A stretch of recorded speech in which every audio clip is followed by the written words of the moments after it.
안녕하세요. 네, 스포츠 인문학 TV의 이철원입니다. 네, 오늘은 우리 스포츠 산업 4.0의 케이스 스터디로 잉글리시 프리미어 리그 EPL에 대한 이야기를 다루도록 하겠습니다. 여러분들 EPL에 특히 손흥민 선수가 요즘 뛰고 있고 그래가지고 EPL 보시는 그 기쁨이 좀 남다르죠. 특히 이번 시즌 손흥민 선수가 아주 잘하고 있기 때문에 우리가 진짜 EPL의 여러 경기를, 토트넘을 비롯한 여러 경기를 보는 재미가 좀 남다른 것 같습니다. 그런 차원에서 오늘은 EPL에 대해서 좀 다루고자 하고요. 어떻게 잉글리시 프리미어 리그가 세계 최고의 축구 리그가 되었을까? 이러한 질문에 대한 좀 답을 드리도록 하겠습니다. 네, 잉글랜드 프리미어 리그, EPL은 유럽 4대 리그 중에서도 뭐 가장 성공적인 리그로 평가받고 있죠.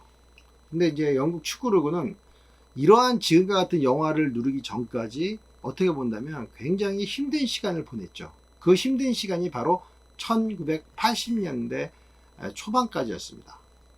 그러니까 영국 축구는 1980년대 초까지 여러 가지 위기 상황을 맞게 됩니다.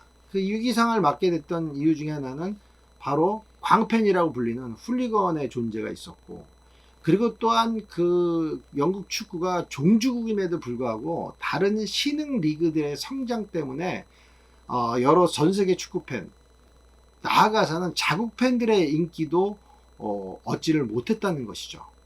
그러다가 이런 그 암과 같은 영국 축구는 1980년대를 보내게 됩니다. 그러다가 1990년 초반, 1992년도에 바로 지금 얘기하는 EPL을 출범시키게 되죠.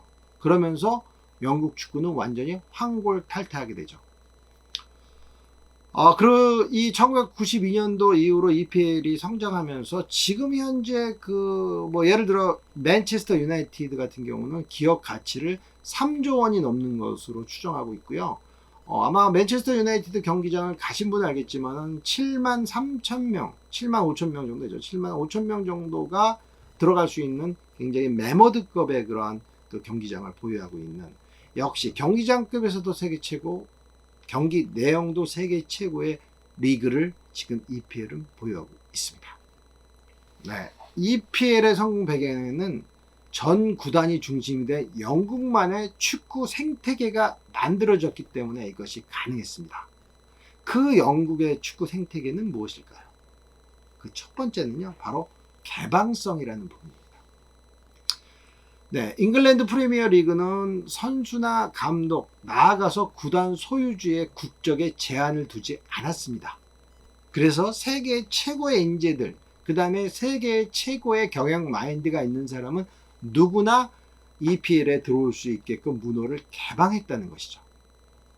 이 개방성이 바로 잉글랜드의 축구 생태계를 바꾸는 굉장히 중요한 동력이 되었다는 것이죠. 그래서 여러분들이 잘 아시는 첼시의 구단주는 누구죠? 그렇죠. 러시아 석유 재벌이죠. 아브라모비치. 이러한 그 석유 재벌들이 첼시를 소유하게 되고, 맨체스터 시티는 우리나라 그 개그 프로에도 나와서 굉장히 유명한 바로 셰이크 만수르가 오너입니다. 이 만수르가 2008년에 맨체스터 시티를 인수하게 되고, 이 아랍에미레이트 출신의 그 왕자이자 이분은 석유 재벌이죠. 근데 이분은 맨체스터 시티를 완전히 또 바꿨죠. 그래서 굉장히 그 만수르가 그 인수한 이후로 맨시티의 그 성적이 상당히 가파르게 올라가는 그런 놀라운 일도 일어났죠. 잉글랜드 프리미어 리그는 다른 유럽 리그와 달리 또한 외국 선수 보유에 대한 제한도 없습니다. 그러니까 다른 리그들은 실질적으로 선수 몇 명 이런 제한이 있는데 EPL은 제한이 없어요. 그러니까 세계 최고의 선수들이 언제든지 여러 명도 뛸 수 있는 시스템을 만들어서 최고로 멋진 경기를 팬들은 언제나 볼 수 있다는 것이죠. 네, 그래서 우리가 그 EPL 말고도 그 다른 또 뛰어난 리그들이 유럽의 분데스리가나 라리가 또 세리에 이런 리그들을 이야기할 수 있는데, 스페인 같은 경우를 보면요, 라리가 같은 경우를 보면 팀당 비유럽 선수는 4명까지 보유할 수 있다. 여러분 요건 좀 기억해 볼 필요가 있어요. 스페인의 그 라리가는 한 팀당 비유럽 선수를 4명까지밖에 관리를 못해요. 그 다음에 이제 세리에, 이탈리아의 세리에 같은 경우는 비유럽 선수 1명까지만 뛸 수 있게끔 만드는 거예요. 그러니까 아시아 선수 같은 경우는 좀 제약이 있을 수 있겠죠. 그 다음에 독일의 분데스리가는 자국 선수 12명을 팀에 반드시 보유해야 된다는 그런 규정을 갖고 있어요. 그러다 보니까 어떻게 보면 EPL보다는 상당히 이러한 리그들은 개방성이 좀 떨어질 수밖에 없죠. 상대적으로 EPL은 이러한 개방성을 바탕으로 크게 성장할 하나의 동력을 얻게 됩니다. 두 번째의 EPL에 발전할 수밖에 없는 축구 생태계의 하나의 동력은 상호작용에서 있습니다. 선수 감독의 영입과 임대를 아주 쉽게 하도록 만들어 놨고요.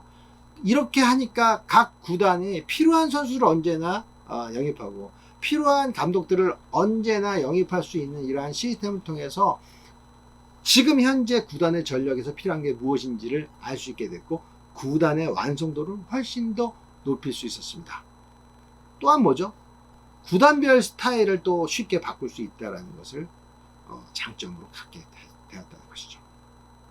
세 번째는 바로 승강제입니다. 요즘 우리 K리그도 승강제를 도입하고 있는데요. 이 승강제라는 것 자체가 어떻게 보면 굉장히 EPL을 재밌게 만들었어요. 공정한 경쟁도 보장하게 되고, 네. 잉글랜드 프리미어리그의 1부 리그 하위 3팀은 결국은 2부 리그인 챔피언스 리그로 강등이 됩니다. 그 다음에 챔피언스 리그 3개 구단은 프리미어 리그로 이제 승격되는 그런 소위 승강제를 쓰게 되죠. 그래서 시즌 끝에는 정말 재밌는 게 뭐냐면 1부 리그 20개 팀 중에서 과연 어느 팀이 2부 리그로 떨어지느냐. 그 다음에 더 재밌는 건 뭐냐. 이 챔피언스 리그에 1등, 2등은 무조건 올라가고요. 이 3등 같은 경우는 나머지 3, 4, 5, 6등이 또 시합을 벌여가지고 결국은 한 팀을 선정하게 되는데, 이러한 시즌 말에 승격되는 팀이 누군가, 이게 바로 영국 축구 팬들의 또 다른 관심을 자아내게 되고요. 마찬가지입니다. 세계 축구 팬들도 이러한 승강제를 통해서 역시 EPL이구나, 이러한 재미를 깨닫게 됩니다.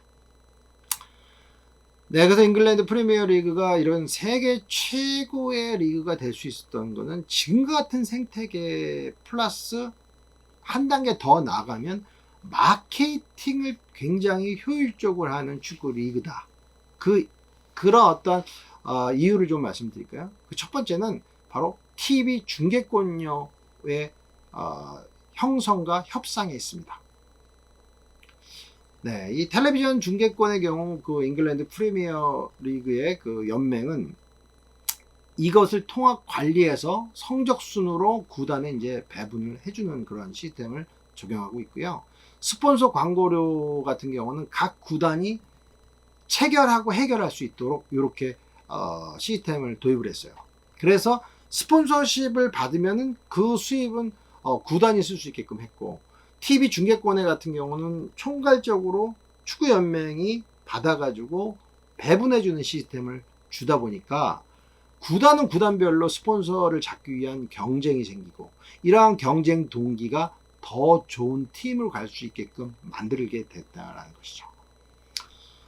그래서 이제 예를 들자면 원래 이제 영국을 대표하는 TV 채널의 이름은 뭐죠? 그렇죠. BBC입니다. 이 BBC가 원래는요, EPL의 시합을 지상파 방송으로 했기 때문에 한두 경기밖에 방송 안 했어요. 그러니까 예를 들자면 맨체스터 유나이티드나 리버풀, 아스날 경기, 첼시 경기 정도만 방송을 했는데, 이러한 시스템에서 1990년 이후로 등장했던 놀라운 TV가 있습니다. 그게 바로 위성 채널인 스카이였습니다. 이게 이제 유럽에서 만들어지고, 얘네들이 잉글랜드 프리미어리그의 전 경기를 방영하게 돼요. 그러나 우리 축구 팬들은 어떻게 해야 되죠? 수신료를 지불해야 됩니다. 그래서 이렇게 지불한 중계권료가 각 구단의 재정 상황을 엄청나게 좋게 만들어주고, 이 돈으로 결국 각 구단은 최고의 선수를 영입할 수 있게 되었다는 것이죠. 근데 여기서 재밌는 것이 또 등장하게 됩니다. 그러니까 두 번째로 TV 중계권 협상에 이어진 두 번째 상황인데요. 잉글랜드 프리미어 리그가 표방했던 것은 1부 리그 20개 팀한테 공정한 분배 제도를 썼다라는 것입니다. 무엇에? TV 중계권료에. 그래서 이러한 공정한 분배 제도를 쓰다 보니까 잉글랜드 프리미어 리그는 더 빠르게 성장할 수 있었어요.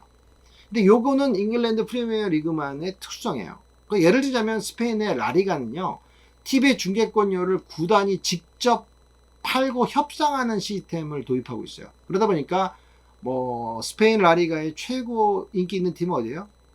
그렇죠. 레알 마드리드와 FC 바르셀로나죠. 바르샤입니다. 그러니까 이런 구단들, 이 두 구단, 그다음 요즘 또 뭐 발렌시아, 우리 이강인 선수가 뛰어서 유명한 발렌시아, 이런 데도 좀 명문 구단인데, 이런 구단이 결국 어떻게 돼요? 하위권에 있는 구단보다 훨씬 더 많은 중계권료를 번다. 아니, 독식할 수 있다는 것이죠. 독식입니다. 그렇기 때문에 각 구단별 재정 상황의 불균형이 심화되고, 레알 마드리드나 FC 바르셀로나에 당연히 좋은 선수가 몰릴 수밖에 없죠. 돈이 권력이니까요. 프리미어 리그는 리그 전체 중계권료를 통째로 팔아서 구단한테 성적순으로 이제 나눠주는 시스템을 도입을 했다고 그랬죠. 그러다 보니까 이제 이러한 그 나눠주는 때도 1등 했다고 해서 왕창 주질 않아요. 그러니까 리그에서 우승했다고 해서 최하위 팀보다 약 50% 정도만 더 많은 중계권을 받기 때문에 아주 많은 걸 받고 있지는 않습니다. 그러니까 균형적인 어떤 시스템을 갖고 돈을 좀 배분을 하게 되고요. 레알 마드리드나 FC 바르셀로나, 또 우리 스페인 리그를 가면 이 팀들은요, 하위 팀들보다 약 1000배나 많은 중계권료를 받는다고 합니다. 이것이 의미하는 것이 무엇이죠? 그렇죠. 좋은 선수들을 레알 마드리드나 FC 바르셀로나에서 독식하게 되고 좋은 감독을 데려갈 수밖에 없다. 이것은 성적으로 나타나고, 이 성적은 결국 오랫동안 고착될 수도 있다는 것이죠. 네, 성공적인 세 번째는 바로 뛰어난 마케팅 능력인데, 독창적 마케팅 능력이라고 말씀드릴 수 있습니다. 프리미어 리그가 독창적 마케팅 능력 중에 하나는 뭐냐면 바로 아시아 시장을 주목했다는 겁니다. 그래서 프리미어 리그는 여름에 아시아 투어를 나서게 되고요. 친선 경기도 자주 합니다. 그러니까 여러분이 아시다시피 뭐 맨체스터 유나이티드 우리 FC 서울과도 시합을 했고요. 예. 그 다음에 또 영국에서 시합할 때도 경기 시간을 간혹 조정해서 바로 아시아 팬들이 좋은 시간대에 볼 수 있는 그런 시스템들도 배정하는 이런 독특한 마케팅을 쓰고 있습니다. 네 번째로 EPL이 이렇게 성공할 수 있었던 그 요인 중에 하나는 세계 시장을 항시 주목하고 있다. 말씀드렸듯이 EPL은 그 어떤 리그보다 외국인의 선수 비중이 높고, 또한 이러한 스포츠 지구화 전략, 글로벌리제이션 전략을 통해서 전 세계의 유능한 선수들, 아시아, 아프리카 또는 남미, 미국의 여러 선수들을 끌어오고, 이거를 통해서 자국 팬들을 확보하는, 남미 팬도 확보하고, 중국 팬도 확보하고, 일본 팬도 확보하고, 대한민국의 팬도 확보하고, 미국 팬도 확보하는 그러한 전 세계 시장을 공략한다는 그러한 글로벌 전략을 계속 고수하고 있다는 것이죠. 다섯 번째 말씀드릴 것은 바로 영어의 파워입니다. 프리미어리그가 지금 이런 4대 리그 중에서 가장 성공할 수 있었던 것은 역시 영어가 갖고 있는 놀라운 파워니까요. 우리가 일반적으로 그 홈페이지 들어갈 때, 물론 저는 그렇습니다. 영어가 더 편하죠. 모국어 빼고는 영어가 훨씬 편합니다. 중국어나 스페인어나 독일어보다는. 그러니까 일반적으로 영어가 전 세계 사람들한테 조금 편한 언어로 지금 되어 있기 때문에 실적으로 우리가 검색하거나 또는 그 좋은 선수들을 찾아보거나 구단 홈페이지 들어갈 때 영어를 통해서 쉽게 어세스한다. 이게 바로 전 세계 팬을 끌어들이는 동력이 되었습니다. 물론 이거는 EPL이 잘해서가 아니라 영어 갖고 있는 그 파워지만, 그것도 최대한 이용하게 되는 것이 바로 EPL의 놀라운 마케팅 능력이다. 네, 그 다음에 6번째는 팬 친화적인 구장을 좀 쓸 수 있습니다. 아마 여러분들 잉글랜드 프리미어리그의 그 구단을 가서 시합을 본 사람들은 아마 이해가 되실 텐데요. 경기장과 관중석이 상당히 가깝습니다. 그래서 경기장을 찾은 팬들은 아주 빠르고 힘차고 공격적인 장면을 바로 눈앞에서 봐요. 그리고 시합 끝나고 어때요? 손흥민 선수가 골 넣고 시합 끝나고 유니폼을 벗어서 소녀 팬한테 주고 이런 장면들이 또 낯설지 않습니까? 네, 그런 것들. 실제 경기장에서 선수들의 활동하는 모습을 보면서 팬들은 만족도가 더 높아지게 되는 것입니다. 네, 7번째는 이 프리미어 리그만의 독특한 감독의 어떤 역할을 둘 수 있어요. 프리미어 리그에서 감독은요, 경기의 승패와 운영에만 담당하는 것이 아니라 특히 이제 선수의 선발이라든지 계약, 또 유소년 클럽을 어떻게 운영할 거에 대한 운영권, 훈련 과정 이런 것들에 굉장히 많은 부분 이제 관여하게 됩니다. 그래서 감독은 어떻게 보면 진짜 아버지와 같은 그런 역할을 하겠죠. 프리미어 리그에서의 감독은 리더와 관리자의 역할을 동시에 수행해야 된다는 그런 특성을 갖고 있어요. 그래서 우리가 좋은 조직이라는 것은 어떤 조직이죠? 리더만 존재하는 게 아니라 관리자의 역할, 그 다음에 성과에 대한 평가도 있지만 성과가 없는 다른 부분, 이 사람의 생활이라든지 또는 이 사람이 고민하는 여러 가지 성격적인 문제 또는 친구 교우와 간의 문제 이런 것까지 이야기 들어줄 수 있는 역할을 해야 좋은 스포츠 환경을 조성하는 감독이라고 할 수 있는데, 그 역할을 주로 하는 게 바로 프리미어 리그의 감독들이다. 그래서 8번째는 바로 선수와 팀에 있다면 프리미어 리그가 더 신경 쓰는 건 팀이라는 것입니다. 팀이 더 우선입니다. 그러니까 프리미어 리그에서의 최고의 선수를 영입하려고 노력하지만 중요한 건 뭐냐면 최고 선수가 그 팀에서 어떻게 보면은 적응하지 못하면 그 선수를 다시 한번 또 이적 시장에 내놓죠. 왜냐? 팀 전체가 더 중요하기 때문에. 그 다음에 감독의 어떤 칼라도 중요하기 때문에. 그래서 최정상의 선수라도 영입해서 와서 팀의 칼라와 맞지 않으면 주전 자리를 보장할 수 없고, 또한 언제든지 다시 또 이적될 수 있는 그러한 어떤 생태계가 조성된 게 바로 EPL의 특성입니다. 그래서 여러분들이 좋아하시고 저도 좋아하는 퍼거슨 감독이 이런 얘기를 했죠. 팀보다 더 큰 선수는 있을 수 없다. 저는 이게 바로 우리 EPL을 나타내는, 비단 맨체스터 유나이티드뿐만 아니라 바로 이러한 EPL이 성공할 수 있는 굉장히 중요한 하나의 비결이라고 생각합니다. 네, 오늘 잉글랜드 프리미어 리그 어떻게 해서 세계 최고의 리그가 되었는가, 여기에 대한 많은 질문들이 있어서 저희가 좀 정리해서 제가 설명을 해드렸습니다. 여러분들 요즘 손흥민 선수가 너무 잘하고 또 멋진 플레이를 해서 즐거운데요. 여러분들 잉글랜드 프리미어 리그 보시면서 또 요즘 코로나로 인해서 여러 가지 힘든 시간 동안에 행복하고 즐거운 시간 되시기 바랍니다. 네, 고맙습니다.